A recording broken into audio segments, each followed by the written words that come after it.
Welcome to Chapter 2, the second part of the lecture. Last week we covered hardware. This week we're going to look at software. Now, what is software? Software basically is just a set of computer programs that control the workings of the hardware.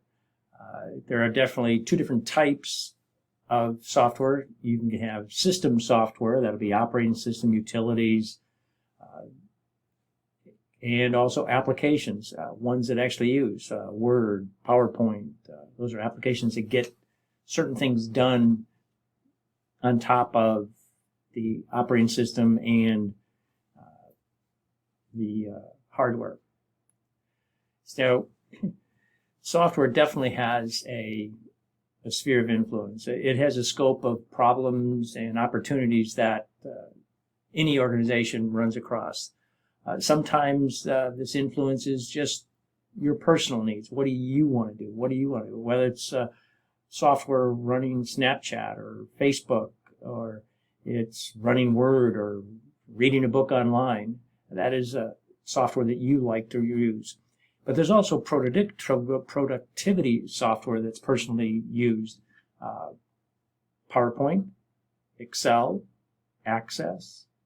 If you took the CTS115 class, you were exposed to a lot of those classes, productivity software. And there's thousands of them out there. But those are just a few that we run across.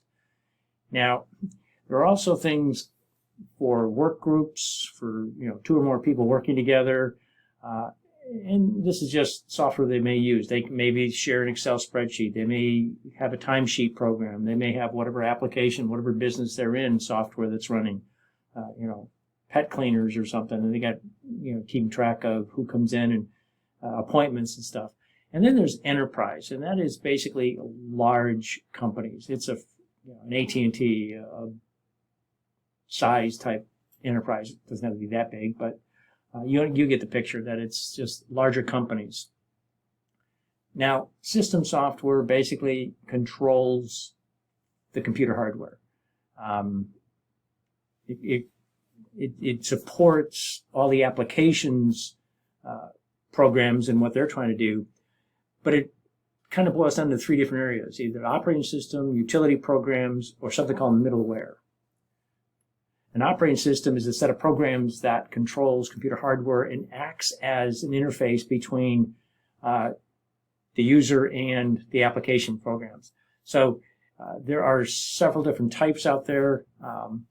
Single computer, single user. There are single computer, multiple users, multiple users, or special purpose. So there are plenty of operating systems of various shapes and sizes based on what the particular needs are, and each are written to make those work very efficiently. Just to give you a rough idea of what an operating system is, and right now you see the operating system right in the middle between application and hardware. So it is controlling that activity. Now the kernel, as you saw here, this operating system kernel activities, kernel is pretty much the heart of the operating system. It controls most of the critical processes the operating system does. It ties all the other components together and makes sure that the programs are talking to each other. So some of the major functions of an operating system control the hardware, user interface, I/O management, and I need to take a cup of coffee. Excuse me. But it also provides a degree of independence from the hardware. I don't necessarily have to know the specific hardware the operating system is running on. Now, it manages your system memory. It processes tasks. It does all the things in the background. It provides network compatibility or capability in connecting to the network. It controls access to system resources, and it manages your input files. Now, some of the common hardware functions it operates, manages is getting input from keyboard, touchscreen, retrieves data from disks, stores data on puts things in memory, puts it to plotters and monitors. It also does user interface.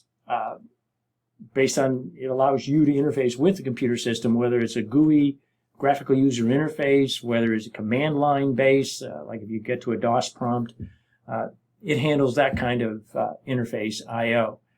Now, this odd hardware independence, it's a set of instructions and standards that a software program can access or use the services of another software. So I can share data between applications. Hardware independence allows software development to not even be concerned about what's hardware you're running on. The operating system always worries about memory management. Allows the system to run instructions to help speed up processing. It has multiple layers of memory. It even has virtual memory on a hard disk that's allocated for to just supplement other functions of RAM, read access memory, random access memory. And things like paging. It's like, how big is a page of memory that I've got to worry about keeping control of? And it also handles processing. And in processing, there's basically 5 different techniques. You got multi-user, multi-processing, multitasking, multi-threading in real time. As you can tell, each of those gets faster, it becomes more and more complicated as far as what the operating systems do, but it all does to help the user based on which pick it. When you choose an operating system, you've got to keep those things in mind. It's got a networking capability. It allows computers to network between each other. You talked a little bit about that last week in hardware. Access to system resources and security. So there's always some aspect of security, whether it's password procedures, maybe it's keeping track of how long people used. If somebody breached and didn't have it, they put in too many invalid passwords, things like that. Now, it also keeps track of your files. So it reads them, it writes them out to memory, brings them into memory, writes them out to disk drives, writes them out to the internet, to the cloud, and it also protects the files from unauthorized user. Let's see. Yeah. Now, on the personal side, there are tons. You got Microsoft, Apple, and Linux are probably the 3 major categories. Most of us are running on a Microsoft platform, Microsoft 10. It's a whole suite of new versions, and it'll be continuing to do that. Now, Apple OS has several different versions. It's been upgraded several times, similar to Windows 10, which has been upgraded several times. But just know that and then Apple's got its own little, I've got an iPhone, and guess what? That iPhone does run an OS. It does run an operating system. It does let me to control the devices on my phone. Now, if I had a MacBook or something, that would be something different, and it would run other things.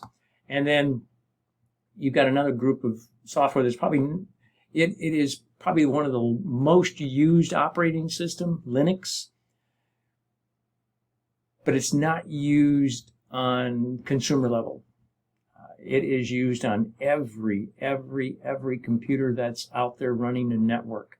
The internet, probably 99+% of the computers out there are running a Linux-based operating system in how it's handling all the network traffic that's going through. So it is highly used. It is probably the most used operating system. Your phone is probably running a Linux operating system. It's an open source operating system. There are 3 major vendors. They call them distributions. I'm going to distribute software: Red Hat, SUSE, and Canonical. OpenSUSE is another distribution that's sponsored by SUSE. But if you take the CTS115 class, you will get exposed to Linux. Then you've got Chrome. Google Chrome is an operating system. If you've got a Chromebook, some of you probably have one of those. but it's a Linux-based operating system, but it's designed to be very low power, inexpensive way to run a computer. Now, there are other work groups. So now those are on the personal side. On the work group, now you got basic, larger software between Windows servers and Linux. We used to teach a Windows Server class. I don't know if we do anymore, but I think Linux, if you're going to stay in IT any longer, I think having more knowledge on Linux or Unix would be a better work group operating system you want to worry about.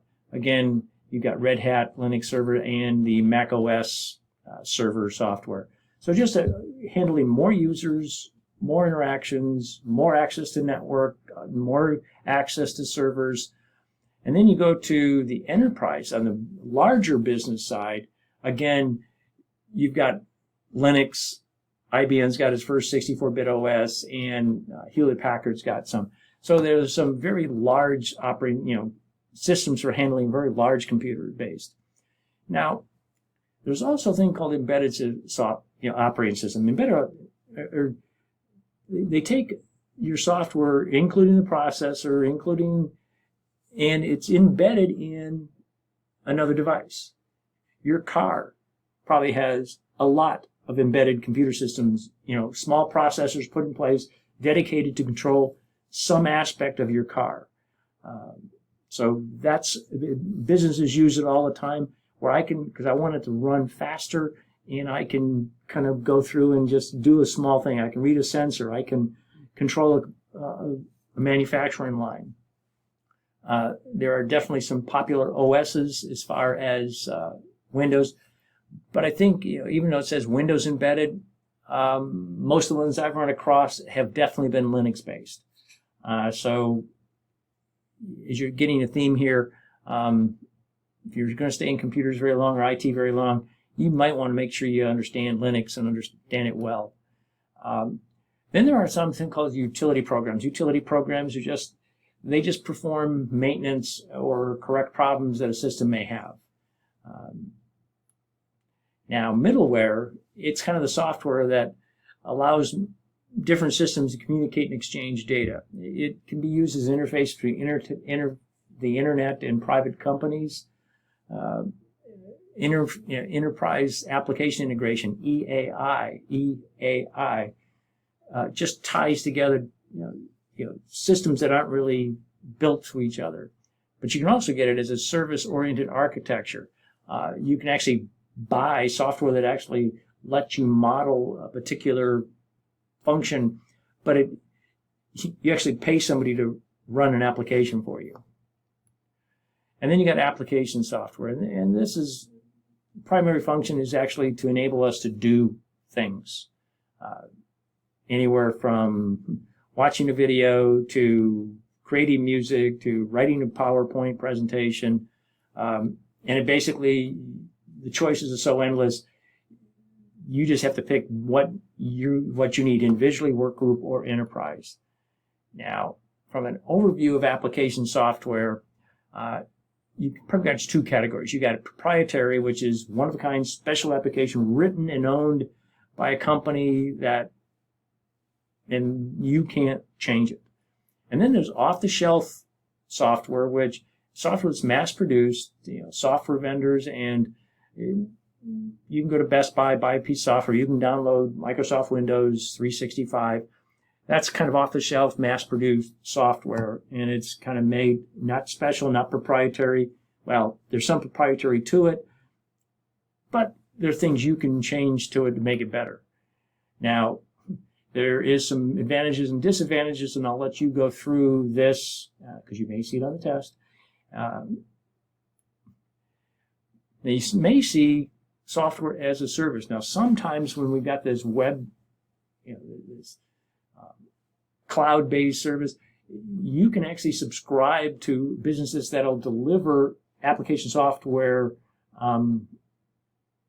that you don't have to keep on your computer. You're keeping it up in the cloud. Some of the vendors, you got Oracle, SAP, NetSuite, Salesforce, and of course our friend Google. All of those offer that, and there are plenty of other companies, but those are some of the major players. Some of the personal applications that you run, and these are you're well aware of: spreadsheets, word processing, database applications, presentation, PowerPoint like you're watching that I'm using, software integrated packages, and they're just kind of bundled together that include word processor, spreadsheets, database, all rolled into one. So they're just different ways of presenting it based on how much money you want to spend and what kind of functionality you want the software to do. It gives you a rough idea of some of the leading software suites. Other personal things, taxes, creating web pages, education, entertainment. So it is all over the place. But you also have it on your phone.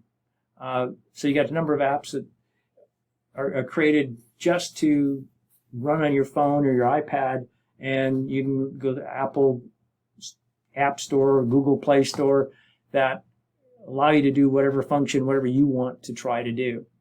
Now, enterprise basically says, hey, software benefits an entire organization. Payroll systems, management system, time tracking, scheduler, cost systems. All of those are just on a larger scale, covering more and more people. Now, all these applications are written in a programming language.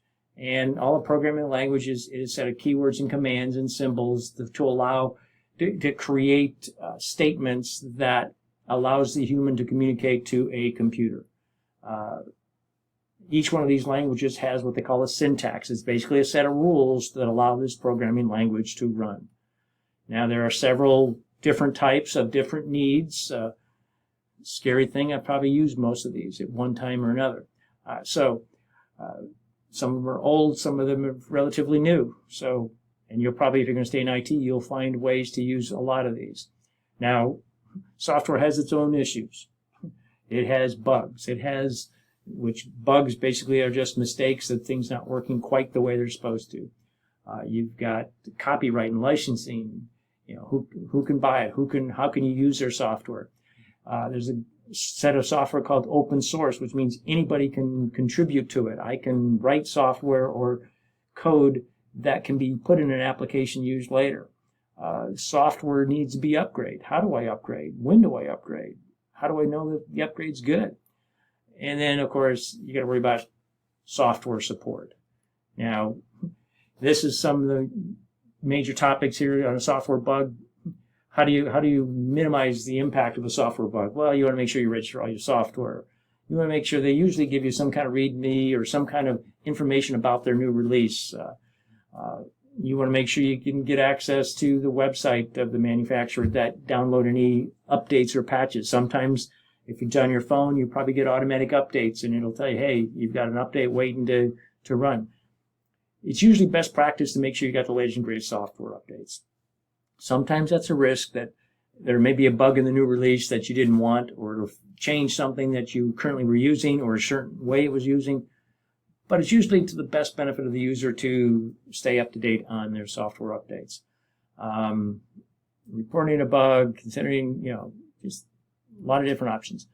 Now, lights, this is basically what law as far as who can use and how do I get money back for people that purchased my product, or make sure that if they steal it, I've got retribution to it.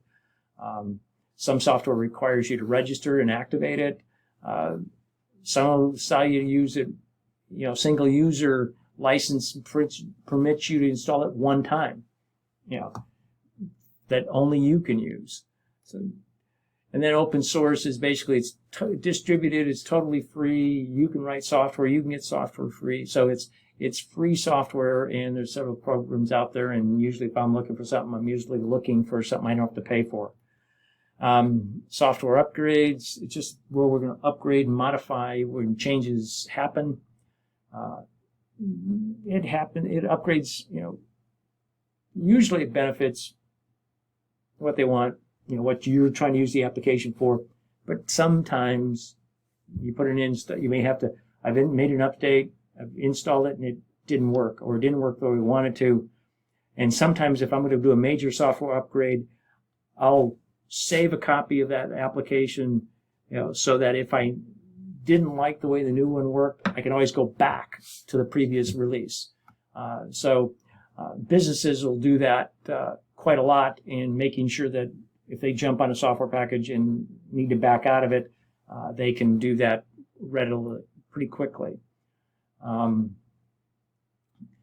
Definitely, we all know that software support is probably global. You're probably, in a lot of cases, talking to somebody in another country offering you support. And some companies make a big deal of making sure all support is U.S. So just knowing that sometimes companies will outsource or send that support task to someone else. So hopefully it gives you a rough idea about software. If you have any questions, let me know. Have a nice day. Bye-bye.